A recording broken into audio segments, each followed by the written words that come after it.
there, welcome back to the channel. My name is Myro, and today I'm doing something very special, something I want to do since I started this channel, and that is cover the discography of my favorite artist of all time that I already mentioned a couple of times here on the channel, and that is David Bowie. So I think this is the perfect opportunity for me to talk about his discography, since it's ninth anniversary of his death and the release of his last studio album, Black Star, in 2016. So I want to, talk about the artists that mean so much to me and that inspired me in so many ways. So first time I got into David Bowie was back in 2002. I was like 12. Uh, one of my older friends introduced me by giving me this Best of Bowie. Well, he gave me a DVD with all the music videos of the singles, and I know every day I go back from school, I put that DVD on, and I'll be watching those videos over and over and over again. And after a while, I want to hear something more, so he gave me a CD which included all of his studio albums from his second one, so Space Oddity, to Scary Monsters. So I've been listening to that for a very long time, and it took me some time to get past Scary Monsters and start listening the stuff he released in the 80s and in the 90s. So I remember when Reality dropped in 2003, I listened to that as well. And over the years, I listened to all of these albums, I don't know how many times, so I'm quite familiar with his discography. And in this video, I'm going to talk about his 27 studio albums. So I'm going to include Buddha of Suburbia, and I'm going to include Pinups, obviously. The only albums I'm not going to include is his side project, so Tin Machine, the two albums he did with Luis Gabriels, I'm going to skip. And before I get started with my list, I have to mention that this is just my opinion, my personal preference. Uh, for the most part, I love every single Bowie album. There is only a couple of them that are kind of just okay or not that good, and everything else I think it's great because obviously I'm biased. I mean, there's no objectivity in music, like in any art form. Either you love it or you hate it. This is just personal preference. If you have your own list, please do share them in comments down below. I'll be happy to look at them. But at number 27, and my least favorite Bowie record, and it has been for a very long time, is Tonight from 1984. I have it at 2.5 stars. I never get back to this album apart from the two biggest songs from it, Blue Jean and Loving the Alien. The biggest problem I have with this album, apart from the production, is that out of 9 songs, 5 are covers, some Iggy Pop songs, and God Only Knows by the Beach Boys. And maybe I'm in the minority here, but I do like that cover a lot. The other issue that I have with this album are some of the reggae moments on a couple of the tracks. I'm not the biggest reggae fan, and I don't know, it just feels not that interesting and enjoyable as, for example, Let's Dance was. So yeah, I never get back to this one, so I have it at 2.5 stars. At number 26, I have the follow-up, Never Let Me Down, but I have this one at 3 stars. I think it's much better than Tonight. I think it's a decent album, even though it has some big problems, obviously. Most notably, it's way overproduced, and it has that big 80s sound. And in a sense, you can tell that Bowie was not into this. I've read interviews with him stating that he wasn't happy with how this album turned out to be. We even got a remaster release recently in that box set, Loving the Alien, some new mix of the record, which I think was pretty good actually. But here we have Peter Frampton on guitars, and nothing much interesting is happening here apart from a couple of songs that I think are actually pretty good. Glass Spider is by far the most interesting song here. I do really love the storytelling and the atmosphere on it. It's really good song. The other two songs I like, Time Will Crawl and Zeros. I mean, it is not great, but it's not terrible either, so 3 stars. At number 25, I have the album that I've had for a very long time, Dead Last, but it grew on me over the years, and that is his first self-titled debut from 1967, David Bowie. It is Baroque pop. It has that old English feel to it. It is not something Bowie would do ever again, but it's lacking something. The arrangements are quite simple. It is playful and jolly. There's a certain charm to it, that's for sure. The thing I like about it the most are the lyrics, which are at times quite dark and macabre. I think the contrast between music and the lyric is quite interesting, especially on Mr. Gravedigger, for example. I do like that song. I like I Love You Till Tuesday. There are certain elements here that remind me a lot of Pink Floyd, Sid Barrett era as well. Uh, the sound of this debut is not something I usually gravitate to, hence I have it at number 25. Yeah, it is not bad, not bad at all for a debut. At number 24, I have The Buddha of Suburbia from 1993. This is an album that I often overlooked because it consists of songs Bowie recorded for a mini-series of the same name, and it follows a similar sound of from Black Tie, White Noise, albeit this one has even more jazz elements. In a nutshell, it sounds like an avant-garde pop record. It is pretty experimental. This album consists mostly of instrumentals and ambient tracks, which is something that usually suits for soundtracks. But there are a couple of standout tracks on this album, like the title track, for example, and Strangers When We Meet. And I do like Untitled number one a lot as well. But like the most of the records from the era, it is on the longer side. And if I want to listen to Bowie, in this kind of Bowie, electronic Bowie, I tend to listen to Outside and Earthling more than the Buddha of Suburbia. So hence I have it at number 24 at 3 stars. At number 23, I have Hours from 1999. It is back to basics Bowie, following his other 90s electronic stuff, which makes it a bit boring at times. It has those adult contemporary moments as well, which is not something I usually love. But as any Bowie record, there are some really good songs here. The opener, Thursday Child, which has some R&B feel to it, quite a unique song in his catalog. Something in the Air, and one of the more energetic songs on the whole album, The Pretty Things Are Going to Hell. Reeves Gabrels really shines on that song, great guitar work. But my favorite by far track from this album is New Angels of Promise. Um, it has that 70s Bowie energy, and most notably, it reminds me a lot of his Berlin era. So, yeah, I mean, it is not bad, but it is not an album that I usually listen to when I want to listen to Bowie, so I have it at 3 stars as well. At number 22, I have, you can say, his latest album, the long lost album Toy from 2021. This is an interesting album for sure.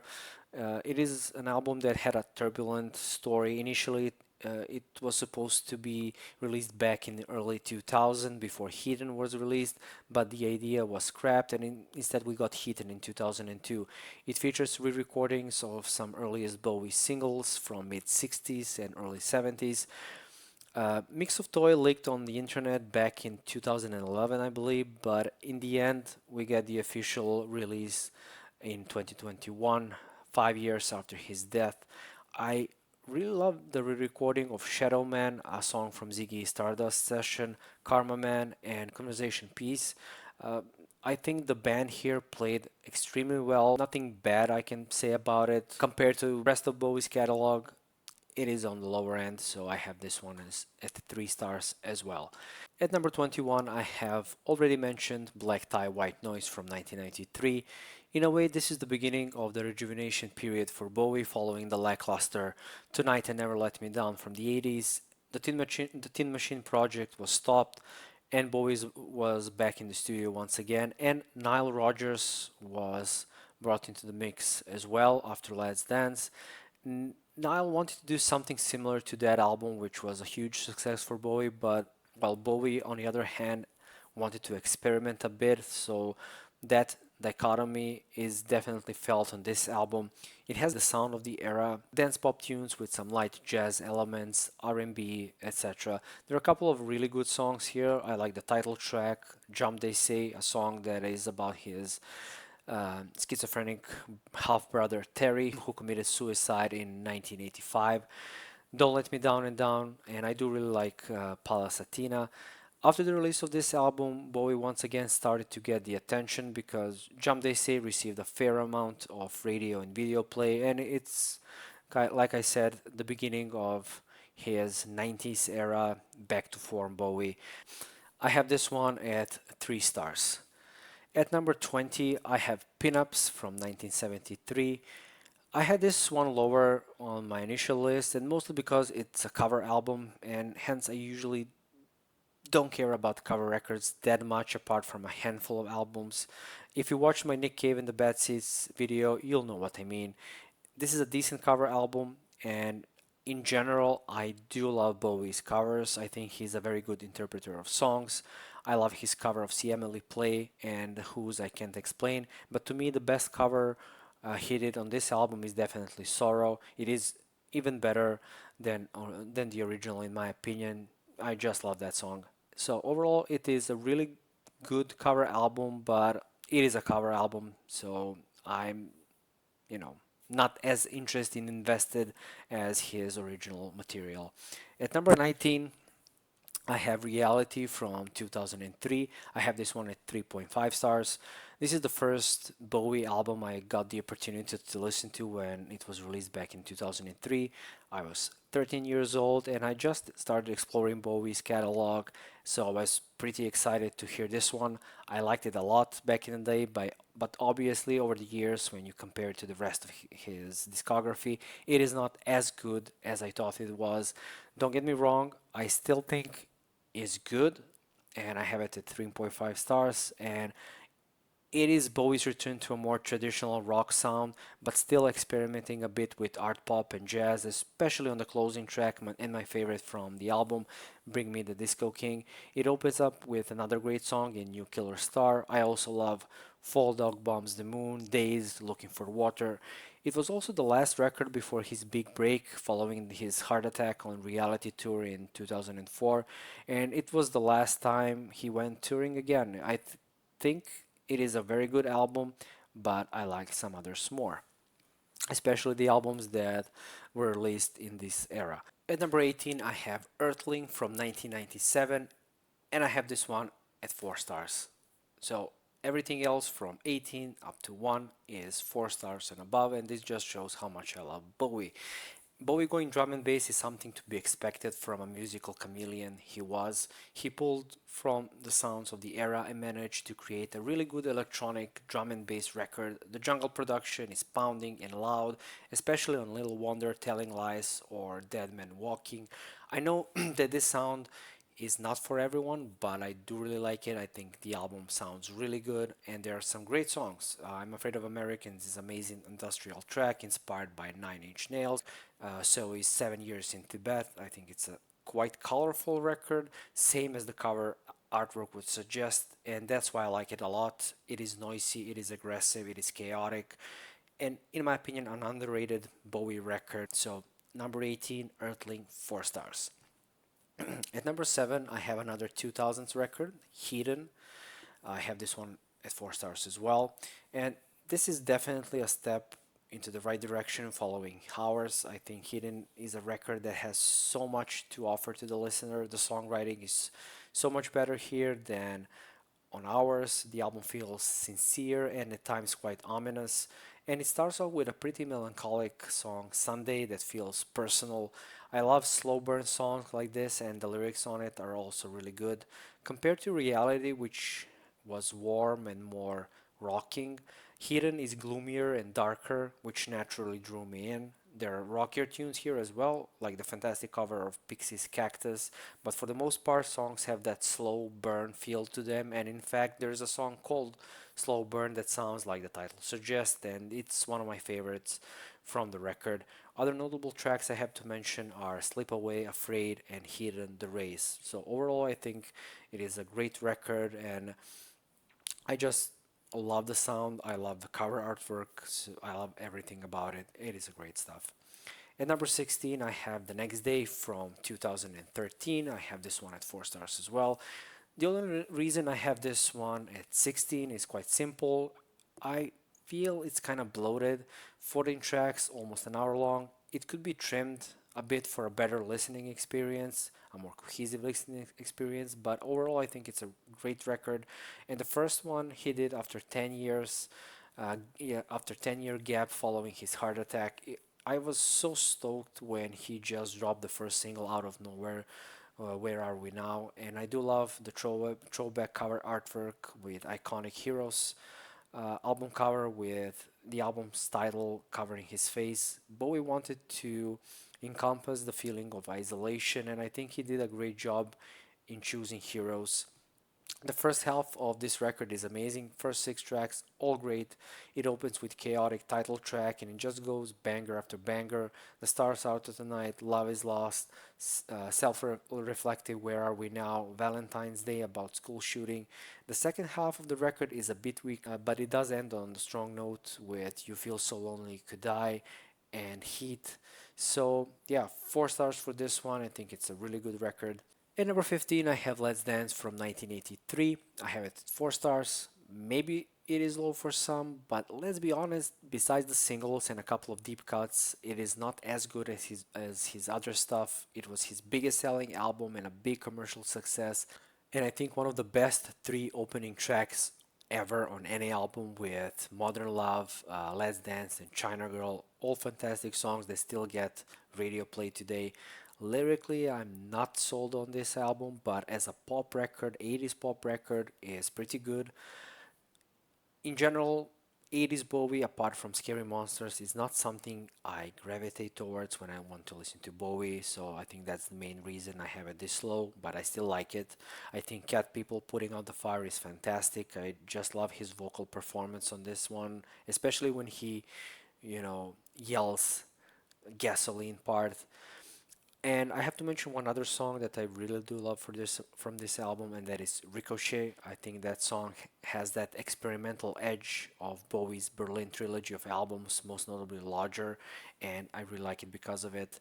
Nile Rodgers' creative input definitely propelled this album into mainstream legendary status, even though it wasn't received critically really well on the release. We also have Stevie Ray Vaughan on lead guitar, and there are some great, great guitar leads throughout this whole record. So, yeah, number 15, Let's Dance, 4 stars. At number 14, I have his second studio album, self titled one, or in the US known as Space Oddity from 1969. I have this one at high 4 stars. I just love this album. This was the first Bowie record I listened in full after Greatest Hits one, and it is near and dear to my heart. I think it's a big step up from the debut. Although he's still searching for his sound, but the songwriting is much, much better on this one. And for a very long time, I thought this was his debut, and even because even Bowie kind of dismissed his actual debut from 1967. Like I mentioned, this album in the US is known as Space Oddity, named after the biggest song from it. I just love Space Oddity. I think it is a song that has a fantastic storytelling that gets you invested in the fate of Major Tom. It is a classic for a reason. I love it. But there are other great tracks on Space Oddity. For example, Letter to Hermione is earnest and sad and so beautiful and one of my favorite Bowie songs. Just love it. Unwashed and Somewhat Slightly Dazed is a bit Dylan-esque. Janine is great, and the closing track, Memory of the Free Festival, is a great way to finish things off, especially with that clap your hands, sing along, crescendo, long crescendo in the end. You can definitely get a sense of Bowie's maturing as a songwriter on this record, and I love it. 4 stars for Space Oddity. At number 13, I have Outside from 1995. I have this one obviously as well. 4 stars. Of people I know who listen to Bowie, for the most part, they're not into this album, and I can get why. I mean, yeah, it's long, 75 minutes. It can be hard to sit through it from start to finish, but I like the concept, and This album definitely doesn't have the mass appeal as some of Bowie's earlier work, and I think people need a bit more time with it to click.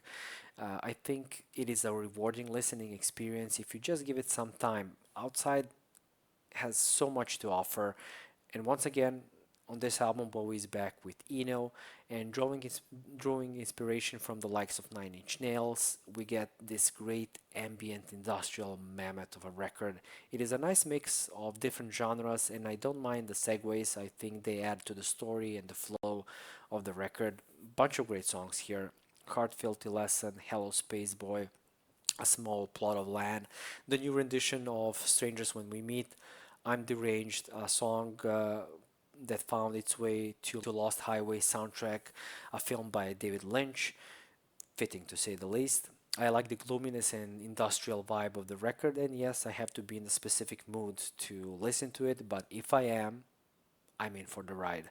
I like the story of Nathan and all those characters Bowie plays, like Ramona, Leon, and that cliffhanger in the end really makes you think. It was supposed to be the first part of the story, but it never got finished, and I don't know, I feel it's better like this. Great album, high 4 stars for Outside. Okay, now it's time for me to talk about 4.5-star records, and as you can see, there's a lot to love in Bowie's catalog. There's something for everyone. It pains me to put it here because I think it's a fantastic album, but I have to. At number 12, I have Young Americans from 1975. Bowie doing soul, or as he put it, his plastic soul effort, just shows that you never know what he's gonna put out next. Music Chameleon strikes once again. It opens up with fantastic title track, and what a song that is, one of his best work.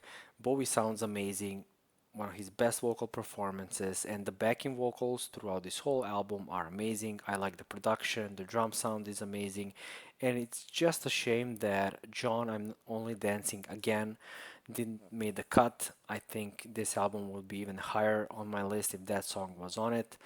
Great guitar work from Carlos Alomar and David Sanborn on the saxophone. I like his cover Across the Universe. Fame is a classic, and Fascination is one of his most underrated songs. It is an excellent record, and I'm kind of sad that I have to put it here, but there are 11 more records from Bowie that I like even more. At number 11, I have The Man Who Sold the World from 1970. I have this one at 4.5 stars.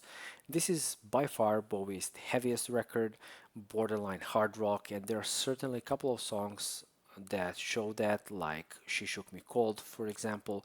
It is a guitar driven album that showcased how great Mick Ronson was on guitar, and that becomes quite apparent from the get go on the opening song, Width of a Circle. Truly an epic and an amazing song. Great lyrics on this album as well. Some thought-provoking question Bowie's asked here. A lot of philosophical imagery, like on the closing track, The Superman, a song that was inspired by the works of Friedrich Nietzsche and his theory of Übermensch and H.P. Lovecraft's Elder Gods. Black Country Rock is another great song in which Bowie at one point even impersonates Mark Bolan from T-Rex. All the Madman was inspired by his half brother Terry and reflects the nature and theme of institutionalized madness. It is a great record that's the beginning of his growth and as a musician and a songwriter, the beginning of a new era for him in the 70s. And just a year later, he was gonna release a completely different album from The Man Who Sold the World, which is Hunky Dory, which sounds nothing like this one. At number 10, I have Lodger from 1979, also 4.5 stars. Maybe the most underrated Bowie record, the final part of the Berlin trilogy, and maybe the wildest out of the three. There are no ambient songs here, but there are world music influence throughout. It feels like a journey around the world, and you get the feel of that from the very beginning with Fantastic Voyage. There's a lot of going on this record. It's all over the place, and I like it. It's quite exotic with songs like The Assassin or quirky with African Night Flight. He goes Lou Reed style on repetition. Bunch of great tracks here. I really love the funky DJ and theatrical Don't Look Back in Anger. Red Money is a great closer, and obviously can't forget to mention Boys Keep Swinging. Red Sails is also another great song. Overall, I think it's a really fun album that often gets overlooked by Bowie fans. Andrew Bellew did a fantastic job on guitars. There are some great guitar licks on this album, so 4.5 stars for Lodger, heavily underrated album. At number 9, I have Diamond Dogs from 1974, also 4.5 stars. I think this album is perfectly sits as a transition record, a connective tissue between his glam rock era and the plastic soul era. I like it a lot, and I think it has room to grow even further because it contains one of my favorite Bowie songs. It's in my top 10, and that is Sweet Thing, Candidate, Sweet Thing medley, right in the middle of the record. I just love how he sounds on it. First side of this album is on the glamier side with the songs like Diamond Dogs and Rebel Rebel. And the thing is, we don't have Mick Ronson here or Spiders, so this is just Bowie on guitar, and you can tell because the guitar sound is quite different from what we used to before, and I like it. It fits the overall sound of this whole album. The As soon as we go to the side B, we get the glimpse of what's to come on Young Americans and Station to Station. It's more soulful and funky disco tunes like 1984, Rock and Roll with Me, or Big Brother. I think this is also one of the more underrated Bowie records. So, yeah, Diamond Dogs, number 9, 4.5 stars. And now we get to 5-star records. I have 8 of those, and I'm going to start with his Swan Song album, Black Star from 2016. Uh, Album released on his birthday and 2 days before his death is truly a masterpiece, and to go on this high of a note is amazing. Initially, I thought the only reason I like this album so much is because of the circumstances of its release and his death. But it's been 9 years since he passed, and nothing has changed. I still love this album, and it's really hard to listen to at times, especially Lazarus. I really miss Bowie. Bowie drew inspiration from jazz fusion, hip hop, electronic music while writing this album, and he managed to create something that really speaks to you. Even though he was very sick while recording, he didn't want this to be his last album. Tony Visconti mentioned that he had plans for more, but unfortunately, we'll never know that. The opener title track is one of the most mysterious songs he ever wrote, a song full of textures and interesting parts that go by so fast. Similar feeling I get while listening Station to Station, for example. The album feels dreary and at times full of tension, like on Tis a Pity. Jazz elements really shine on there. The only conventional song, but at the same time, the saddest song on this album is Lazarus, especially the music video that accompanied it. Girls Love Me is dark and dealing with substance abuse, but to me, the closing track, I Can't Give Everything Away, is not just the perfect closer for the album, but also a perfect send off for Bowie. The song is packed with emotion and cleverly uses similar melody from A New Career in a New Town from Low. A perfect swan song album and a perfect end to his sprawling and rich career. At number 7, also 5 stars. I mean, I'm not going to mention anymore. All of these are 5 stars. I have Aladdin Sane from 1973.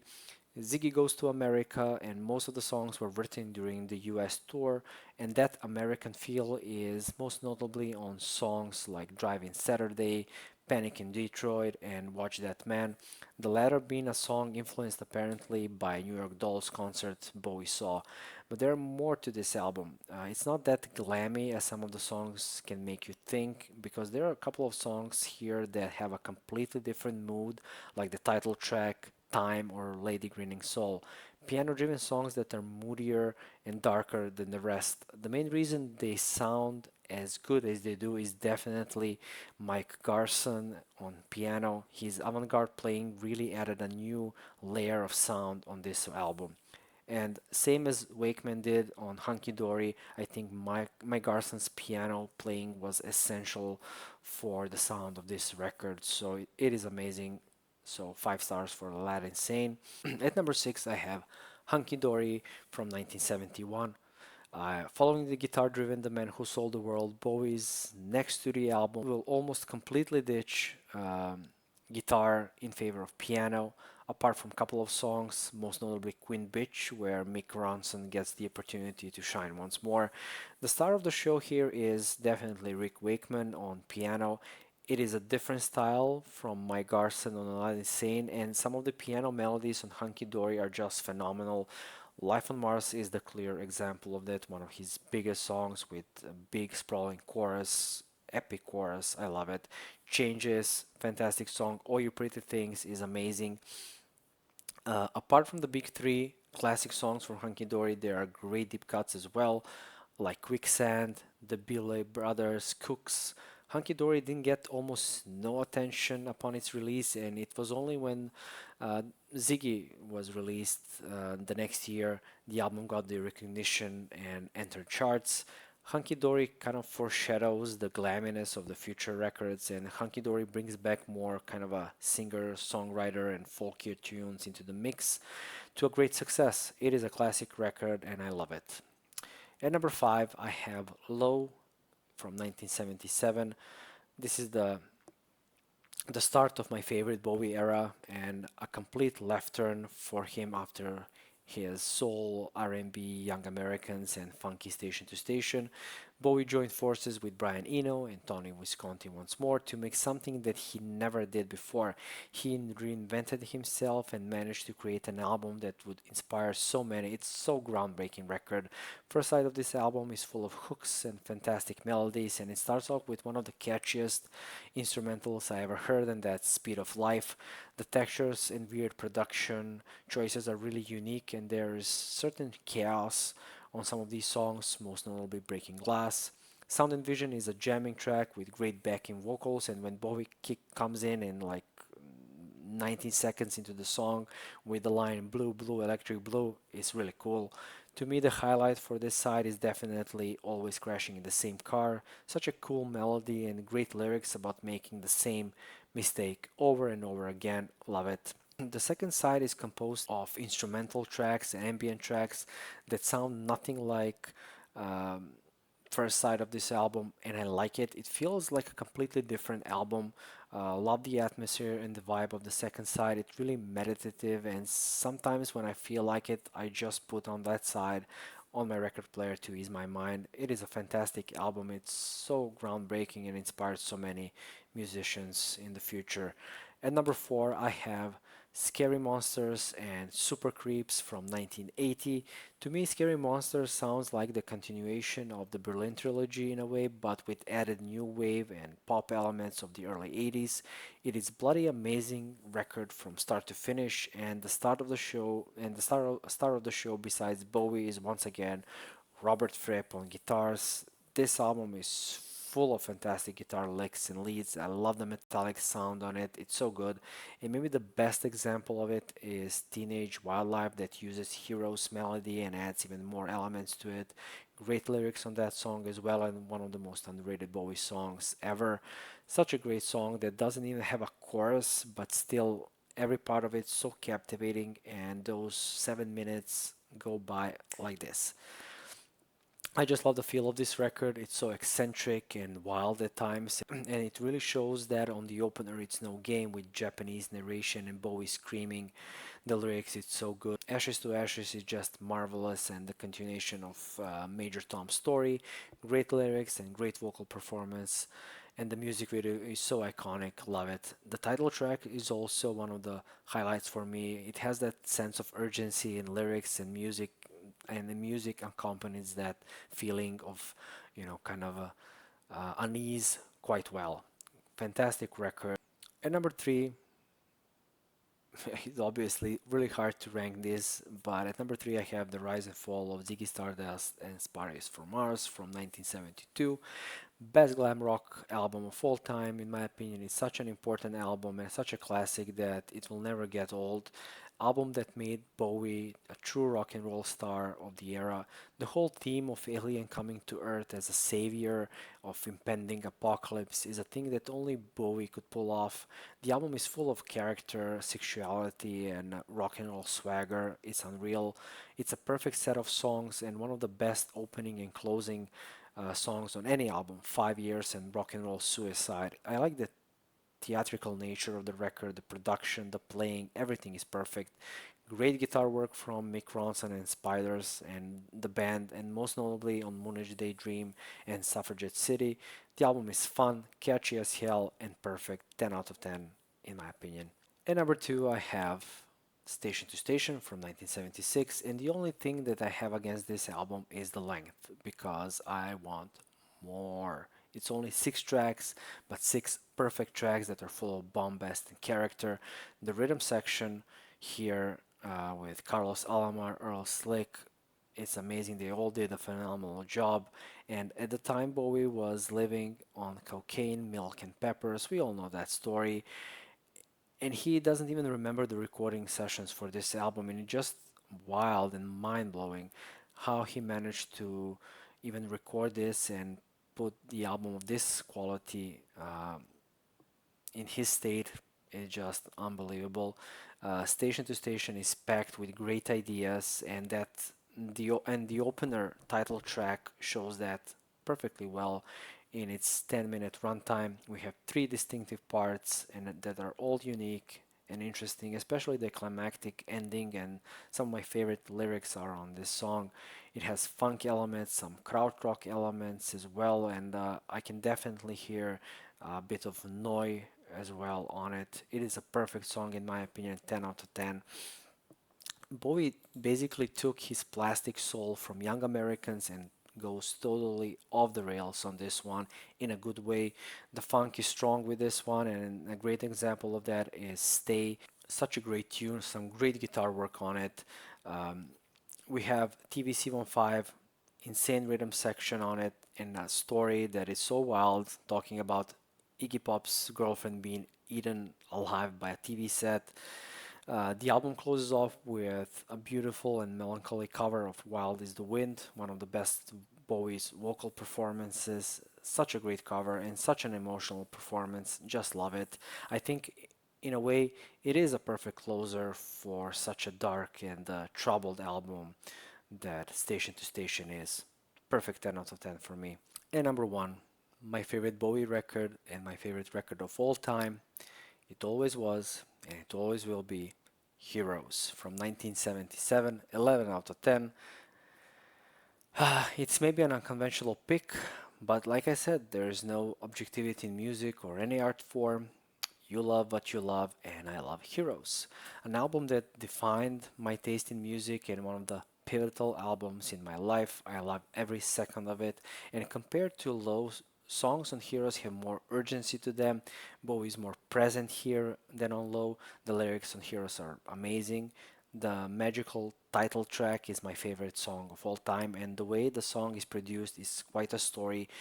To record the vocals, Tony Visconti devised a multi-latch system where 3 microphones were placed at different distances from Bowie and would open when he sang loud enough, and that's why we hear that kind of Bowie screaming in the second half of the song. It's so unique, so iconic, great. But there is another highlight for me as well, and that is Robert Fripp, who provided great guitar lead on this whole album with some weird guitar licks throughout, and that is most notably on Joe the Lion. I love the ambient side even more than on Low. There's certain metallic industrial sound that they have. I can feel the coldness listening to this album. I think that both sides of Heroes sonically sound cohesive, much more so than on Low. The contrast between side A and side B is not as big as it is on Low. What I love about it is also the ending. I love that it ends all of a sudden with funky, groovy Secret Life of Arabia that feels like a natural connection, a bridge that connects Heroes and Lodger. It's amazing. Like I said, a masterpiece, 11 out of 10. My favorite record of all time and my favorite Bowie record as well. So, yeah, this will be my list.